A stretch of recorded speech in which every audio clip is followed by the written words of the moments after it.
365 gündən 2 gün ötküzüb bolğanız, 2 yıl ötküzüb bolğanız. Muşu holatdagi yo'ldoshingiz amra bo'lib. Heytlar mübarek olsun. Rahmat, eşitme, ayağlar mübarek olsun. Olsun. Yaxshimi kim, yaxshimi? Şundak amta yuqlaşılar, rahmat, kep rahmat. Tas sabirga vaqt berganlik va Yaxşılar bizi yardım qilsangiz, yaxshi. Hammangizlarni har jamakan aman bo'linglar. Yaxshi. Rahmat. Rahmat. Şu yetib o'tgan necha vaqtdan kelaman deb kelganmidi? Şu yetib tayyorlar qanaqdi? Dilmuratjonning ahvoli qanaqdi deb bir kelmaymizmi? Ekrandagi do'stlar yaxshimi? Men hozir shu Xalizat Qaysar singlimizniki yanida mana yo'ldosh turibdi qarindoshlar. Dal 24-yilda 2 yil bo'ldimi? Tuni gün. 24-yilda 2 yil bo'ldi. To'y qilib 7 oydan keyin musiqa qaysi sababli mana doktorxonada yotdi, uyga kelib uyda yotdi. Shu nurg'ulg'an irod taqdirlarniki issiq sovuqlarni boshdan o'tkazib, bu butun javr jafo hozir Xalizat singlimizning beshiga tushdi. Mushu yo'ldoshini ko'tarib boqadi, hatto davolashlarni bay degandek öz aldığı film işlep El Nuri şirketindeki 10 milyon yardım qilib rahmat sizlarga ishinglarni o'ngishli bo'lsin. Endi mana o'sha mingni asliga keltirish operatsiyasi. Biz bu yerga murojaatlarni chiqarib kelmadik. yoki bo'lmasa bir qiyinchilik bo'lib ketib kelmadik. Faqat sizningki qaysarligingizga qoyil bo'lib, bu nurg'ulg'an mashqlar, shuarlarni qildik ekanmiz. U tang o'lima, tang kuyma deb. Lekin haqiqatan mana siz ko'ygan, siz mana o'zingizni ko'ydirib, yo'ldoshingizni saqlığı üçün əcr qıvatqan acayip bir xislatlik isi sığınımız. Əmdi bir yerdə ikram qarindaşlara bolsa ailələri göstərimiz son. Salametlik birinci qan bəsəmə diqqət qılınlar.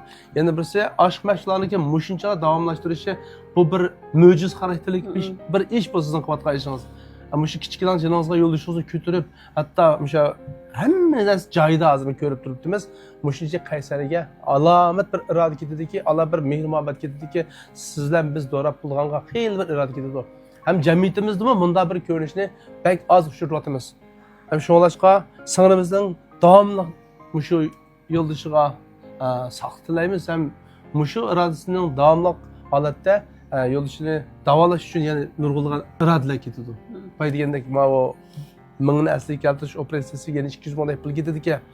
Lekin Xalizat singlimiz hargiz menga 100 ga yordam qilinglar, menga bir ay 100 ga iyon qilgan bo'lsanglar degan gapni chiqarib olib, ta hozirgacha menga iyon qilinglar degan gap so'zni og'zimdan appaqmidi.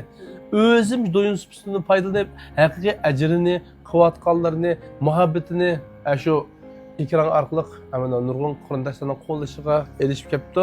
Endi yani boz minik güvencu qilmasanglarmi, o'sha Xalizatdek siz sanamizda bir güvencu qilib, ma'lum maqsad setib qolsa, ancha-muncha maqsadlarni elib haqiqiy qo'llash uchun sizmi topgan shu pullaringizga bek rozi bo'lib qashlaysiz, yengil qashlaysiz. Mushu sizlarmi bir maqsad setish orqali mushu bir qarindishimizniki asliga kelish, mushu xizmatiga hurmat qilgan bo'lsizlar.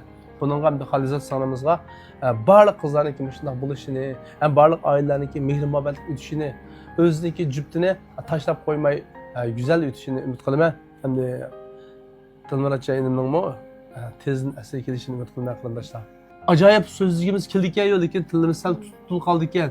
Çünkü bu jarayonlarni siz beshingiz o'tkazgan keyin biz ta'sirlanib, qana so'z iboralar ifodalashga bir ojizlik qolganmiz. Shunga qarindoshlar hammamizning yuriga go'shtini to'radigan taş emas. Ko'rib turibmiz, amaliy ahvol shu. Endi buna yetib keldi. Hammalarning oilasiga xo'shallik tilayman. 365 kundan 2 kun o'tkazib bo'lgansiz, 2 yil o'tkazib bo'lgansiz. Mushu holatdagi yo'ldoshingiz amra bo'lib, oson emas bu. Shuningga men ostiga Xalizat singlimni aytib qo'yay. Bo'lsa güvencu qilib qo'ysa qarindoshlar. Maqsadsan setib qolsa, ancha-muncha olib qo'ysak, mingsin asli kilish operatsiyasiga bir yaxshi tilaklar inkaslarni yuz qo'ygan bo'lsanglar, hammalarniki har joy vaqt güzel olsun, hayotinglarning güzel bo'lishini, oila bo'yicha hammalar yig'ilishib, inoq bir jamoat bilan hayot o'tkazishni umid qilaman. Rahmat sizlarga. Rahmat.